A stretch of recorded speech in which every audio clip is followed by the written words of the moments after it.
You did tell me to take the Minnesota Vikings in Survivor. I did. I know, and I won. And it was ridiculous how lucky. Well, but it's funny because I had I had Green Bay all up until, and I was in Chicago, and I'd had a few drinks, and so when I woke up Sunday, I couldn't remember if I'd actually changed to Minnesota from Green Bay or not, and I didn't have time to look with my day the way it was, so I was just rooting for both. And then later on, I checked and saw the way it didn't matter anyway. It didn't matter, yeah, because they both. So I survive another week. Good for you. Yeah. Good for you. And you're done, right? So you're just... What do you mean I'm done? I have 2 pools with the Vikings. I had both Vikings this week. I thought that and you're done. I thought that How you dare you? How dare you? I thought you took the Steelers a couple weeks ago. Did you rebuy again? Yes. Oh my God. You're horrible. Okay, yeah. Let me explain. Okay. One of the pools you can rebuy as much as you can through week 6, right? And what happens is a lot of people decide not to rebuy.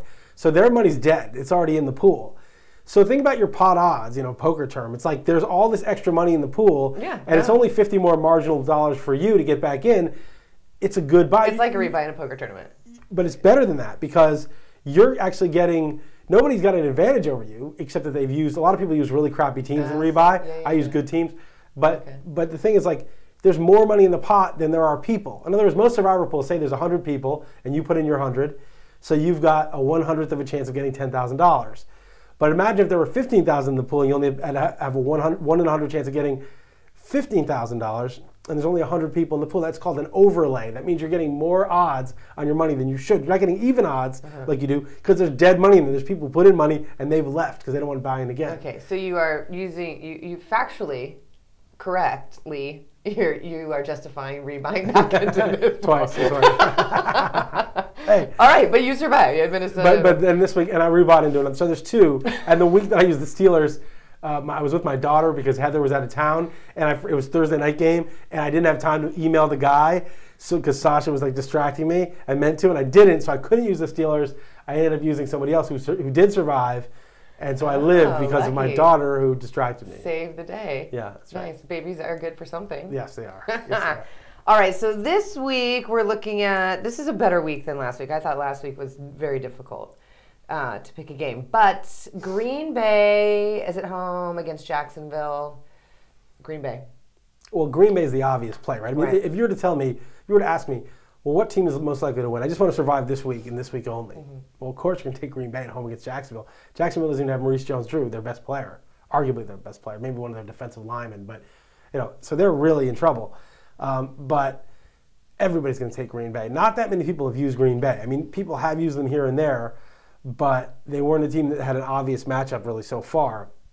And so I think you're going to get 40 to 50% of your pool on Green Bay.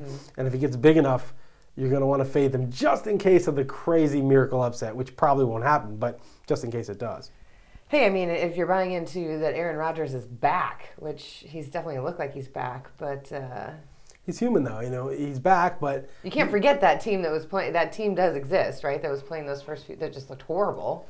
Yeah, that team exists, and, I mean, he could twist his knee on the first play. I mean, anything can happen. It's an NFL game. The Patriots were at home against Arizona in week 3 or week 2, whatever it was. And I think it was week 2, right? Yeah. And everybody was like, there's just no way the Cardinals are going to go into New England and win. They're just not going to do it. And they did do it. And it's, not any crazier than that. The line is 13. That Patriots-Cardinals game was 14. So in fact, the disparity in Vegas was bigger in that game, and that that was an upset. So it's never 0. I mean, I know it sounds crazy to say, oh well, if Jacksonville could beat Green Bay. It sounds crazy, but it doesn't pass the airplane test. If you would not get on an airplane that had a chance of crashing if the Jaguars beating the Patriots, you would not get on. So just I like remember. Your airplane test. Yes, it's very strong. So you would fade them for... If there's enough, if it turns out during the week there's enough people Correct, on. But if there was, you would fade them for Chicago versus Carolina or Denver versus the Saints? Probably Chicago at home against Carolina. I think Carolina is due kind of for a better game. Their defense is soft. Cam Newton struggled, but he's frustrated. I think they're going to get it together a little bit, and he's a tough player even for a great defense when he's on. But Chicago's D is very good. They basically shut out Detroit until garbage time. They look so good. They're very fierce. They hit hard. They cause fumbles. So I would probably take Chicago if it's disproportionate on Green Bay. And then what about Denver versus the Saints? That's a little crazy, the Saints, right? Yeah. But that's number 3. Let's say your pool had 50% on Green Bay and 40% on Chicago. You might gamble with Denver thinking one of those two teams might lose, and Denver's more risky, but no one will be on them. The Saints, have played a little better, but their D is a joke. When Tampa was coming back in that game, I tweeted that they weren't playing prevent, they were playing allow. Oh, okay? really? Yeah. I didn't see any of that game. Tampa had like a minute and a half left and a couple times, or maybe no timeouts, and they were down 7. And seriously, they were down at the 15-yard line in like 3 plays, like with no resistance whatsoever. So the Saints D is that bad. Denver, is a legitimate team with Peyton Manning. Their defense isn't bad. It's played badly against the Patriots, but they have, some Von Miller, and they have some guys, Elvis Dumervil. They have some guys who can get after the quarterback. I think Denver's going to roll at home in the altitude. The Saints don't play very well on grass on the road. So still, obviously, they're less likely to win than those first 2 teams, certainly than Green Bay. But if your pools are lopsidedly on one of those teams and you need a third team, Denver would be my third team. So you're taking Green Bay, though? Probably.